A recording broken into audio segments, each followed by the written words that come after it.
Consiglio dei Ministri decide per lo stop da domani all'obbligo vaccinale per medici e sanitari, ma le mascherine restano in ospedali RSA. Sottosegretari Veneti, Ostellari e Bitonci per giustizia e sviluppo economico.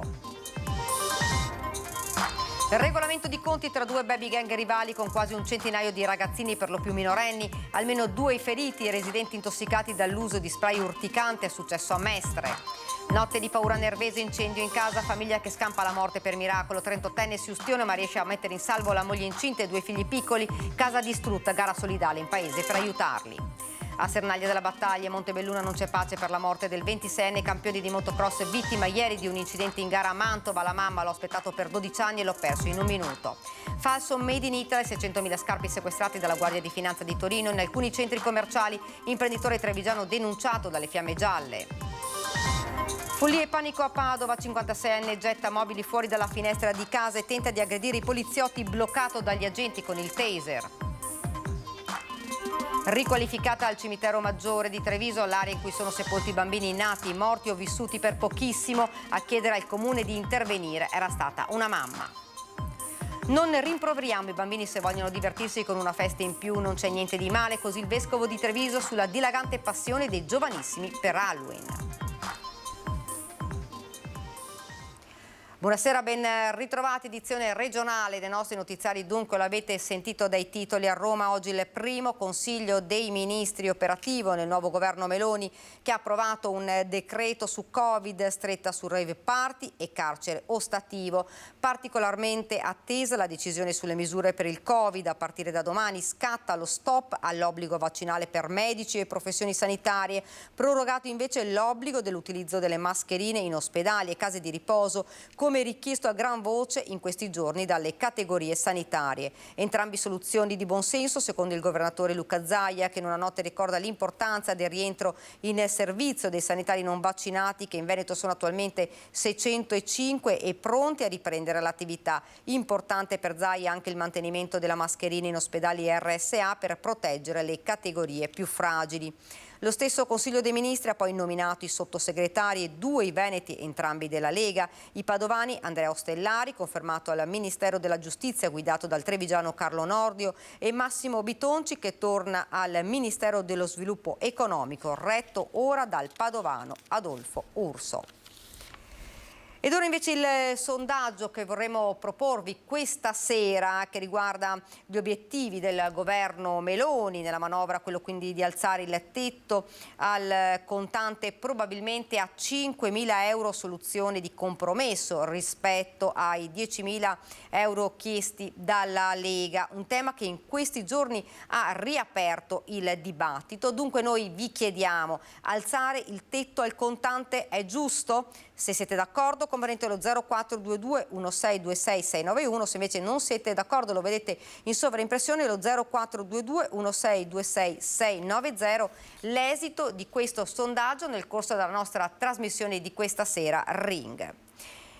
Poche materie, ma subito è questa la rotta sull'autonomia tracciata dal vicepresidente del Consiglio regionale Nicola Finco.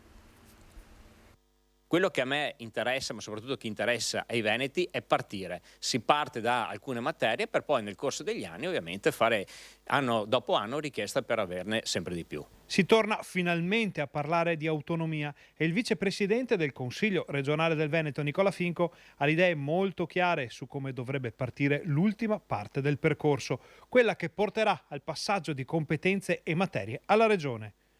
C'è chi chiede tutto e subito, ovvero le 23 materie, e chi, come Finco, suggerisce che un passaggio graduale potrebbe essere più incisivo. Oggi basterebbe anche dare un inizio di un percorso di autonomia, quindi se domani mattina il governo desse la disponibilità per portare a casa 2, 3, 4 materie, potrebbe già essere un buon inizio, 1 per testare la macchina amministrativa a livello regionale e 2 per dimostrare anche al resto del Paese che se una regione sa ben gestire le proprie materie può dare risposte concrete, fare risparmi di spesa e ovviamente migliorare i servizi ai cittadini. Quel che la politica veneta sottolinea in questo momento è che il collegamento politico e amministrativo fra regione e governo pone il tema dell'autonomia sul rettilineo decisivo. Finalmente dopo anni abbiamo un governo di centrodestra, un governo politico, come punto di riferimento abbiamo il ministro Calderoli che ha una lunga esperienza, quindi non ci sono più alibi e quindi attendiamo come Veneto una risposta concreta sul tema dell'autonomia. Resta da capire se ai veneti interessi ancora l'autonomia. In questi anni, non avendo avuto risposte, i veneti forse hanno un po', perso le speranze, però possiamo dargli delle garanzie che finalmente c'è un governo politico di centrodestra. Il tema dell'autonomia è stato sottoscritto da tutte le forze politiche, quindi ora il Veneto ha fatto quello che doveva fare. La parola aspetta a Roma.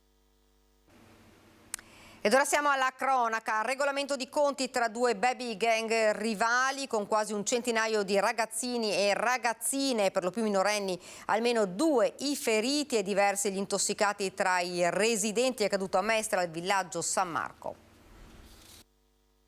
Un centinaio di ragazzini che si sono dati appuntamento qui in questo parco dietro all'asilo Trilli in zona Corti Femminili al Viale San Marco per darsele di santa ragione. Alcuni tra loro hanno anche spruzzato dello spray urticante ai residenti intervenuti per cercare di sedare questa violentissima aggressione. Il violento appuntamento come regolamento di conti è iniziato sui social. È accaduto a Mestre il 20 ottobre scorso, poco prima delle 18. Le due gang rivali, composte da ragazzini della zona, ma anche del quartiere Pertini e località Altobello, sempre a Mestre. Si sono date appuntamento qui di fronte, se le sono date di santa ragione.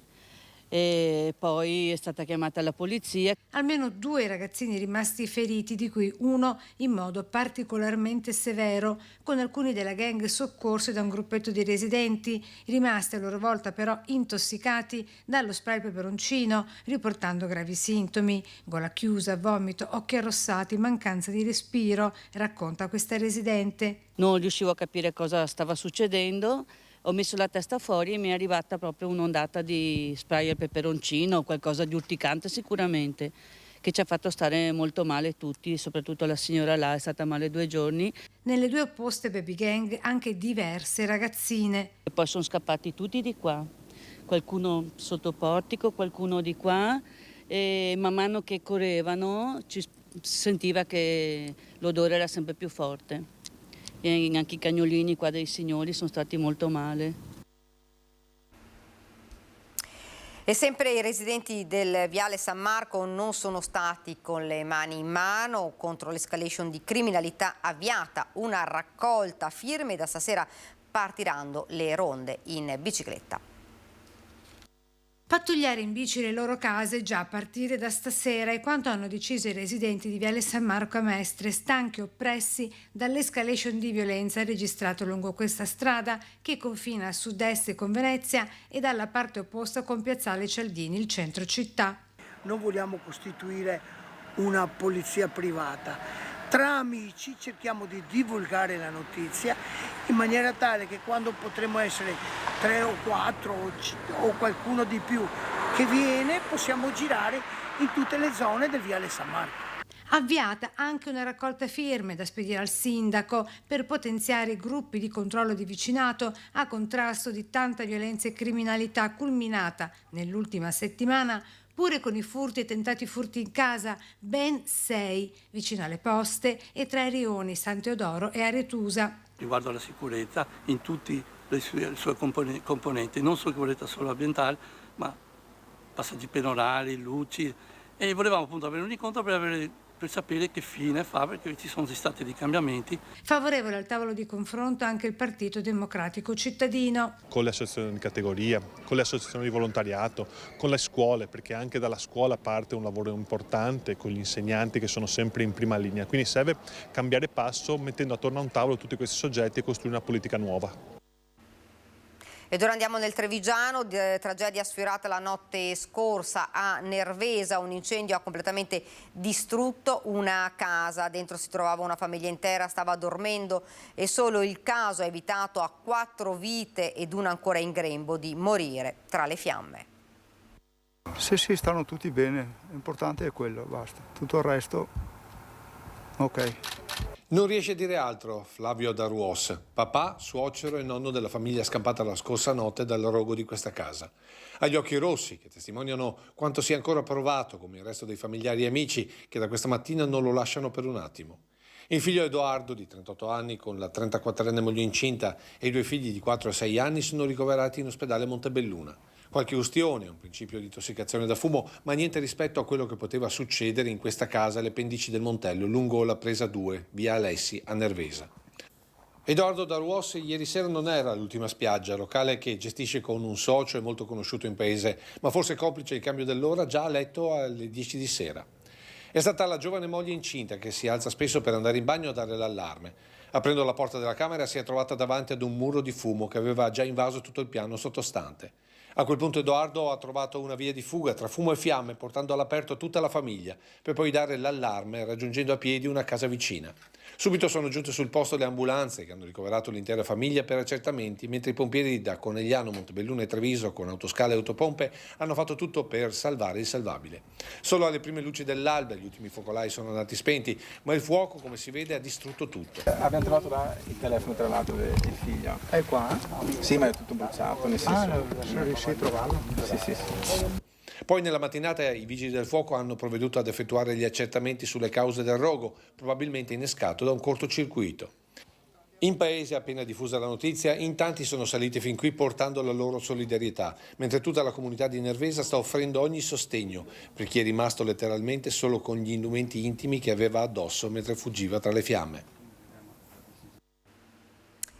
È tornata a casa la moto di Andrea Simeone, il 26enne di Sernaglia, che ieri ha perso la vita durante una gara di motocross. A riportarla il papà Remo, che non crede in un difetto meccanico ma una tragica fatalità che gli ha portato via l'unico figlio cercato per 12 lunghi anni.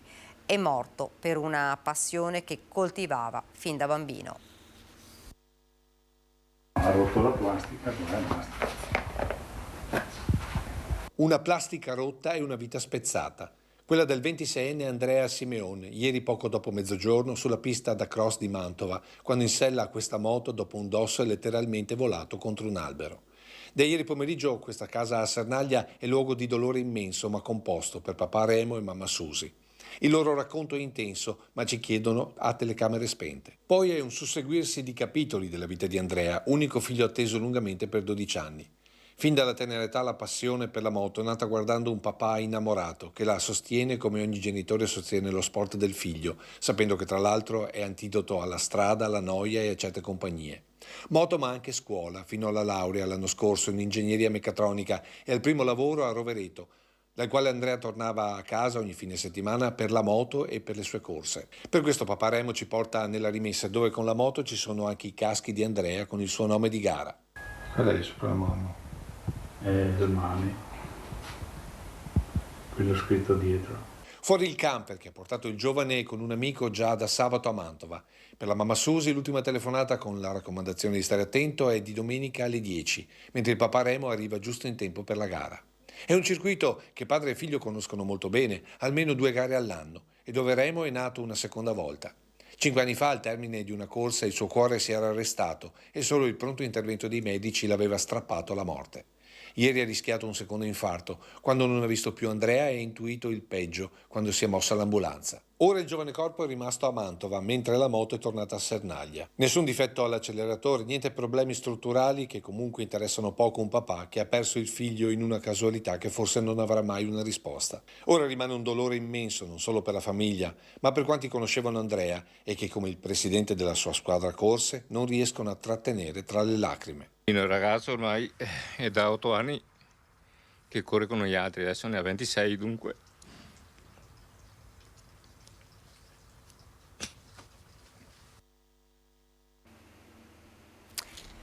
Un imprenditore trevigiano denunciato dalla Guardia di Finanza di Torino. Le Fiamme Gialle hanno sequestrato oltre 600.000 scarpe che riportavano falsamente l'etichettatura Made in Italy, in quanto sarebbero in realtà interamente confezionate e importate dall'estero. L'operazione ha avuto inizio nelle scorse settimane, quando in alcuni centri commerciali del capoluogo piemontese sono stati individuati sugli scaffali e negli espositori degli accessori d'abbigliamento le cui indicazioni merceologiche di origine sono risultate false, in quanto prodotte in Albania, Cina e in Romania. Le indagini hanno portato le Fiamme Gialle nei depositi del torinese a Treviso, dove è stato eseguito l'ingente sequestro di calzature, impedendo così una maxi frode commerciale che avrebbe procurato un profitto per oltre 20 milioni di euro.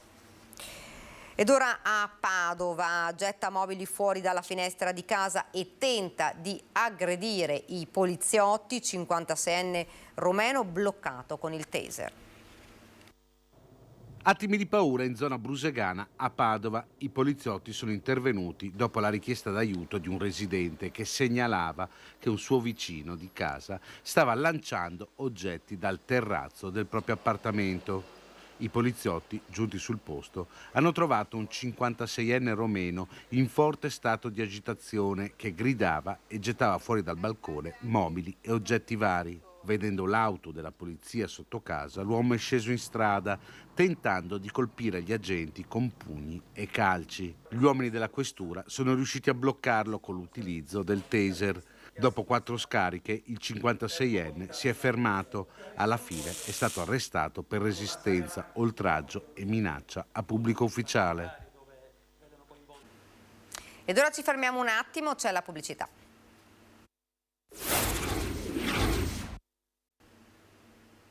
Rieccoci nuovamente in studio. Si stima che almeno 450.000 persone abbiano visitato o visiteranno Venezia tra il fine settimana e il Ponte dei Santi, un afflusso enorme e per certi versi ingestibile che sta mettendo in discussione la vivibilità della città.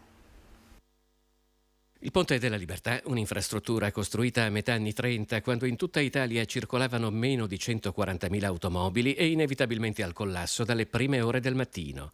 A mezzogiorno dalla stazione ferroviaria continuano ad uscire centinaia di persone al minuto. È il modello Venezia, capitale mondiale del turismo di massa. Nel Ponte dei Santi 450.000 persone stipate nei pochi chilometri quadrati di una città in cui sopravvivono meno di 50.000 abitanti, ma prosperano centinaia di alberghi e migliaia di locazioni turistiche. Serpentoni infiniti si snodano in attesa dei vaporetti. Da quanto siete in fila qui? Un pochino, un'ora. Un'ora di fila sta facendo? Sì. 1 hour and a half. 1 hour and a half, un'ora e mezza. Yeah. Nel frattempo una folla fittissima si incanala in un flusso continuo interminabile lungo le principali direttive che conducono a Rialto e San Marco. Questa è lista di Spagna per chi non ha la pazienza di attendere per un'ora e mezza, di prendere un vaporetto affollatissimo, il primo tratto di strada da percorrere per cercare di arrivare al centro di Venezia. Quelli del Ponte dei Santi sono numeri da record, alle decine di migliaia di pernottamenti in strutture che hanno soppiantato case ed edifici pubblici e che a seconda dei casi si chiamano alberghi, locanda, resort, foresteria, bed and breakfast. Si aggiunge il turismo pendolare, quello di giornata. Da dove viene? Terraferma, Milano. Lecco. Treviso. Delle Marche. Monza. Padova. Di dov'è, scusi?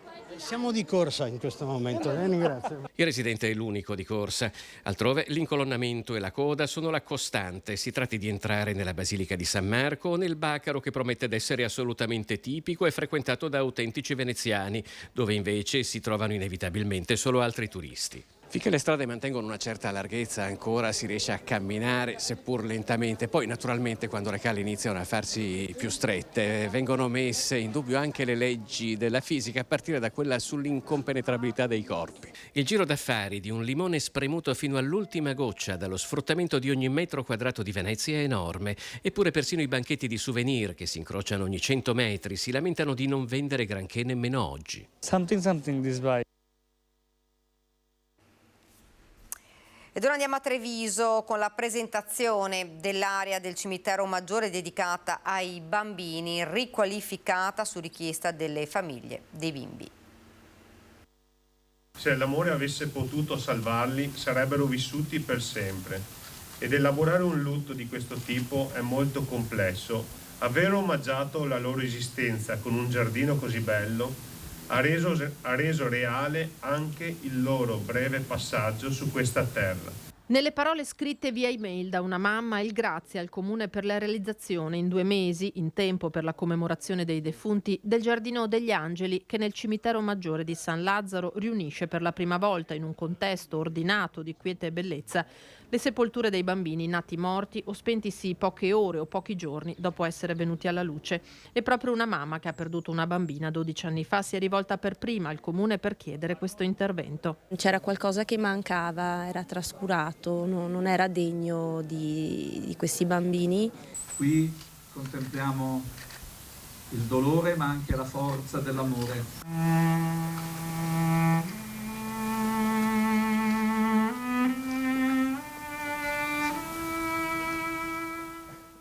Grazie allo sforzo di Comune, Rotary Club e al contributo di una famiglia rimasta anonima, riposano ora insieme in un unico giardino i piccoli deceduti negli anni 80 e 90 e quelli scomparsi dal 2000 in poi fino ai giorni più recenti. La maggior parte delle volte viene considerato come una morte secondaria e invece è come perdere la persona più importante della tua vita. Non deve mai un genitore sopravvivere a un figlio, secondo me, così piccolo che non hai neanche potuto coccolarlo, crescerlo, è ancora più difficile. In primavera ci saranno dei fiori, dei cromatismi che abbiamo studiato, quindi una esplosione di colori ma anche di profumi, anche di percorsi sensoriali, perché vogliamo che questo luogo riesca, anche se in minima parte, a lenire quel dolore che i propri cari hanno per aver perso i loro bimbi. Ed ora cambiamo argomento, parliamo di questa notte, della festa di Halloween. I bambini sempre più appassionati a questa festa rischiano di perdere il senso di Ognissanti. Il vescovo di Treviso, Monsignor Tomasi, non demonizza la voglia di far festa dei più piccoli, anzi. Non li rimproveriamo se vogliono divertirsi con una festa in più. Per i bambini non c'è davvero niente di male. Assolve Halloween con un sorriso il vescovo di Treviso Michele Tomasi, accondiscendente con la dilagante passione dei più piccoli per zucche, scheletri, streghe e caramelle, la vigilia di Ognissanti. Per far comprendere a bambini e ragazzi come la solennità celebrata dalla Chiesa Cattolica sia più importante di dolcetto o scherzetto, secondo Monsignor Tomasi non ha alcun senso demonizzare Halloween. La strada da imboccare è tutt'altra. Positivamente diciamo loro anche nel resto della vita e dell'anno e della settimana che è più importante amarsi che combattersi, è più importante aiutarsi che approfittare degli altri, e così metteremo anche tutte le feste in gerarchia, da sole. Rivolgendo il pensiero a giovani e giovanissimi, la preoccupazione espressa dal vescovo è ben altra. Io ho il timore che le giovani generazioni non trovino spazio dalle vecchie generazioni, da noi. Mi piacerebbe tanto che entrassero al centro della nostra vita perché sono molto molto importanti. E poi le festeggeremo insieme, e se abbiamo da mettere più amore anche in Halloween faremo anche questo. E questa era la nostra ultima notizia, vi lascio le previsioni del tempo, grazie davvero per averci seguito e buona serata.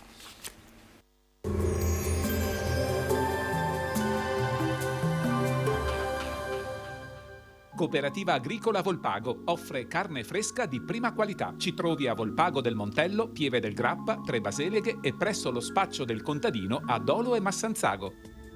Bentrovati al meteo. L'anticiclone africano comincia lentamente a indebolirsi, giornata ancora stabile e in gran parte soleggiata. Vediamo insieme il dettaglio. Sul Veneto il mese inizia con poche novità rispetto ai giorni scorsi. Nelle ore più fredde consuete riduzioni della visibilità.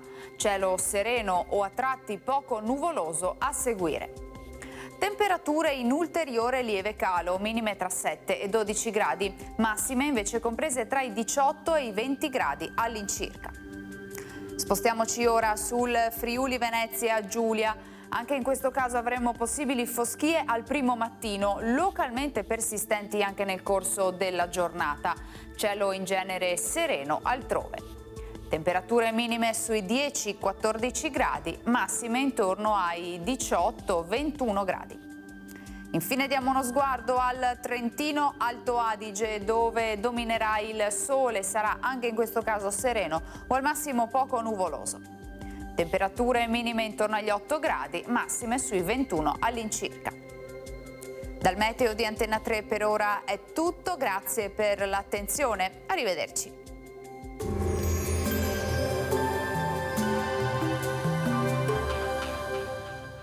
Cooperativa Agricola Volpago offre carne fresca di prima qualità. Ci trovi a Volpago del Montello, Pieve del Grappa, Tre Baseleghe e presso lo spaccio del contadino a Dolo e Massanzago.